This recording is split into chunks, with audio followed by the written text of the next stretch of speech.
ಬಿಹಾರ ರಾಜ್ಯಸಭಾ ಚುನಾವಣೆಗೀಗ big twist. Bihar Rajya Sabha ಚುನಾವಣೆಗೀಗ big twist ಸಿಕ್ಕಿರುವಂತದ್ದು. ಓವೈಸಿಯೇ ಕಿಂಗ್ ಮೇಕರ್. ಮಾರ್ಚ್ 16ರಂದು ಬಿಹಾರದ 5 ಸ್ಥಾನಗಳಿಗೆ ಎಲೆಕ್ಷನ್. ಮಾರ್ಚ್ 16ರಂದು ಬಿಹಾರದ 5 ಸ್ಥಾನಗಳಿಗೆ ಎಲೆಕ್ಷನ್. 5 ಶಾಸಕರಿರುವ ಎಂಐಎಂ ಪಕ್ಷದ ಓವೈಸಿ ಕಿಂಗ್ ಮೇಕರ್. 202 ಶಾಸಕರನ್ನ ಹೊಂದಿರುವ ಎನ್ಡಿಎ 4 ಸ್ಥಾನ ಸುಲಭವಾಗಿ ಗೆಲ್ಲಬಹುದು. ಆದರೆ 5ನೇ ಸ್ಥಾನವನ್ನು ಗೆಲ್ಲಲು ಇನ್ನೂ 3 ಶಾಸಕರ ಬೆಂಬಲ ಬೇಕು. ಅಡ್ಡ ಮತದಾನವಿಲ್ಲದೆ ಈ 3 ಮತಗಳನ್ನು ಪಡೆಯೋದು ಕಷ್ಟ. ಇಂಡಿ ಕೂಟಕ್ಕೆ 1 ಸ್ಥಾನ ಸಿಗುವುದು ಕೂಡ ಅನುಮಾನ. ಕೇವಲ 35 ಶಾಸಕರನ್ನ ಹೊಂದಿರುವ ಐಎನ್ಡಿಎ ಕೂಟ. ಇಂಡಿ ಕೂಟಕ್ಕೆ ರಾಜ್ಯಸಭಾ ಸ್ಥಾನ ಗೆಲ್ಲಲು ಇನ್ನೂ 6 ಶಾಸಕರ ಬೆಂಬಲ. ಎಂಐಎಂ 5 ಮತ ಮತ್ತು ಬಿಎಸ್ಪಿಯ 1 ಮತ ಬೆಂಬಲ ಯಾರಿಗೆ?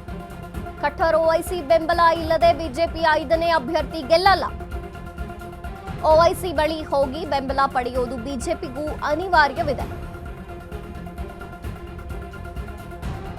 ಬಿಹಾರ ರಾಜ್ಯಸಭಾ ಚುನಾವಣೆಗೀಗ ಬಿಗ್ ಟ್ವಿಸ್ಟ್. ಮಾರ್ಚ್ 16ರಂದು ಬಿಹಾರದ 5 ಸ್ಥಾನಗಳಿಗೆ ಎಲೆಕ್ಷನ್. 5 ಶಾಸಕರಿರುವ ಎಂಐಎಂ ಪಕ್ಷದ ಓವೈಸಿ ಈಗ ಕಿಂಗ್ ಮೇಕರ್. 202 ಶಾಸಕರನ್ನ ಹೊಂದಿರುವ ಎನ್ಡಿಎ 4 ಸ್ಥಾನ ಸುಲಭವಾಗಿ ಗೆಲ್ಲಬಹುದು.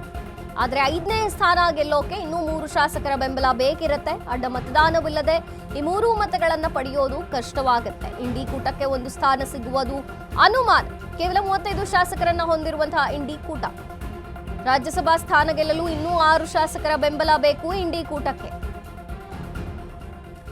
ಕೇವಲ 35 ಶಾಸಕರನ್ನ ಹೊಂದಿರುವಂತಹ ಇಂಡಿ ಕೂಟಕ್ಕೆ ರಾಜ್ಯಸಭಾ ಸ್ಥಾನ ಗೆಲ್ಲಬೇಕು ಅಂದ್ರೆ ಇನ್ನೂ 6 ಶಾಸಕರ ಬೆಂಬಲ ಬೇಕಾಗುತ್ತೆ.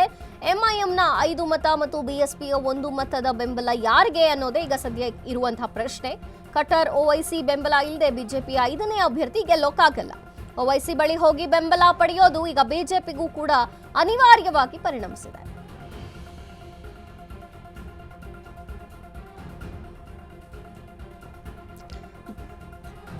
ಮಾರ್ಚ್ 16ರಂದಿದೆ ಬಿಹಾರದ 5 ಸ್ಥಾನಗಳಿಗೆ ಎಲೆಕ್ಷನ್. 5 ಶಾಸಕರಿದ್ದಾರೆ ಎಂಐಎಂ ಪಕ್ಷದ. ಓವೈಸಿಯೇ ಈಗ ಕಿಂಗ್ ಮೇಕರ್. 202 ಶಾಸಕರನ್ನ ಹೊಂದಿರುವಂತಹ ಎನ್ಡಿಎ 4 ಸ್ಥಾನಗಳನ್ನು ಸುಲಭವಾಗಿ ಗೆಲ್ಲಬಹುದು.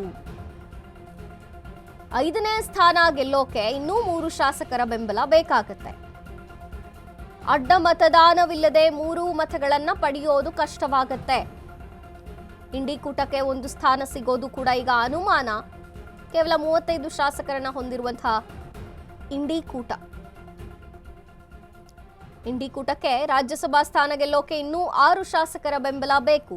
ಎಂಐಎಂನ 5 ಮತ ಮತ್ತು ಬಿಎಸ್ಪಿಯ 1 ಮತದ ಬೆಂಬಲ ಯಾರಿಗೆ ಅನ್ನೋದೇ ಸದ್ಯಕ್ಕೆ ಇರುವಂತಹ ಪ್ರಶ್ನೆ ಈಗ. ಕಠೋರ್ ಓವೈಸಿ ಬೆಂಬಲ ಇಲ್ಲದೆ ಬಿಜೆಪಿಯ 5ನೇ ಅಭ್ಯರ್ಥಿ ಗೆಲ್ಲಲ್ಲ.